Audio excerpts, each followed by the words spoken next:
Welcome to My Life as a Rallyist. Boy, do I have a show for you. Remember me? I'm that goofy guy that likes rally cars. A few years ago I did a show about it, and now I'm back. And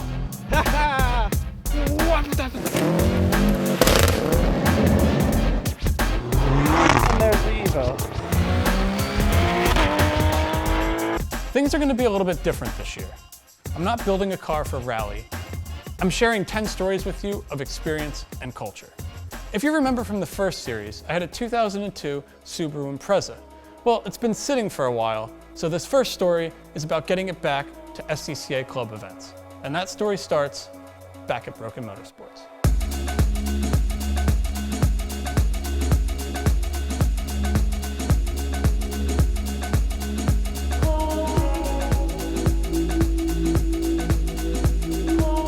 My car is basically a stock non-turbo bug-eye with a 2006 2.5i motor that we swapped in during the first series.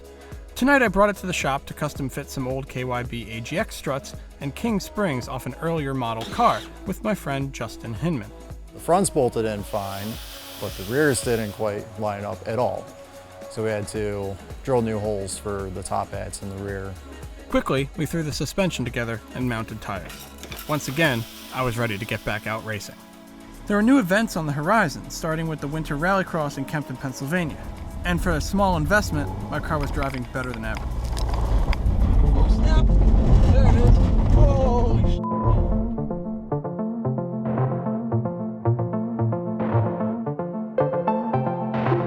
sh**. This is SCCA Rallycross. You can bring any car. Bring your Chevy Lumina, who cares? Justin and Billy came out to play. People were excited. I was excited. Got this really cool RX-7 in front of me. Rock Lobster's on the radio. Gotta blast that heat, warm up some wah-wah. Finally, I was back to racing. It was time to put my foot down and use the snowbanks.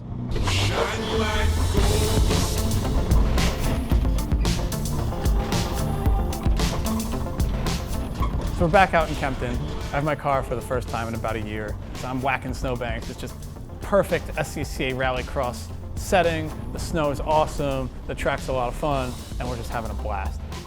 Justin's there in his 240 SX. Oh no! It was like every other corner you spin it. Oh, Justin! Had a lot of sideways action, a lot of spinning, lots of smiles. I repacked the car a few weeks later for a rallycross in Maryland. These guys don't mess around here. With a huge gravel parking lot that used to house FEMA relief trailers, the surface mimics that of the cleanest gravel roads rally drivers dream of. Two cars kept the competition alive for me, and I was fighting really hard to stay up with them. 49, 49, 49. Get too squirrely. Besides the awesome gravel, the other thing DC had going for it was the flat-out speed. Unlike Kempton, to be fast here, I had to get serious. Oh no, come on. This meant less sideways action and mastering the perfect combination of slide and grip. Come on, come on, come on, come on, straight, straight, straight. Woo! There it is. 49, baby. Now let's see if they get a 48. After a few rallycrosses, it was time to head to Vermont to try my hand at time-speed distance rally.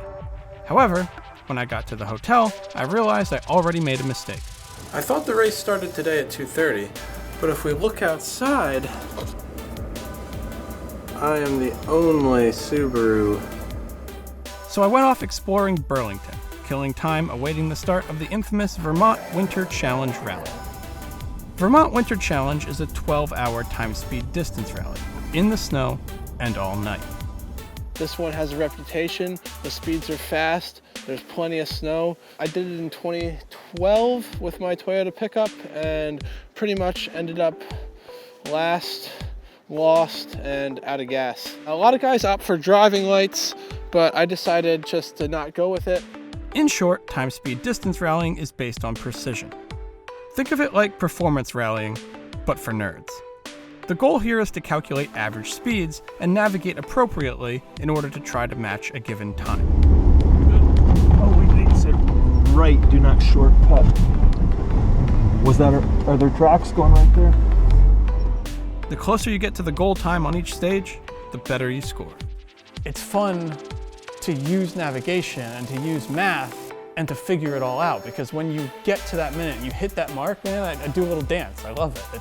It's just like, it's like a nerdy passion for me. It's real rallying. You're not just out there. It's just an extreme sport.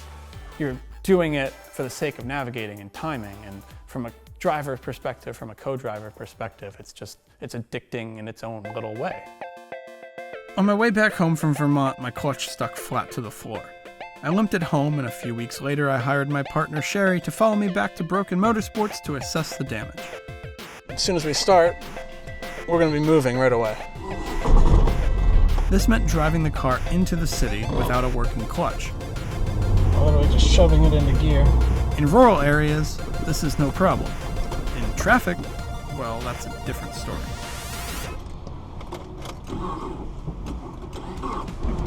Not a good place to be done, not a good place.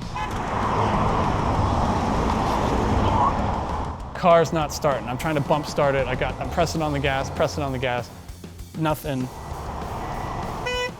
So Sherry ended up flat towing me safely back to the shop, ending my fun in the car for a while. In the meantime, I had to get my racing fix somehow. This involves another Subaru and a lot of mud. That's next time.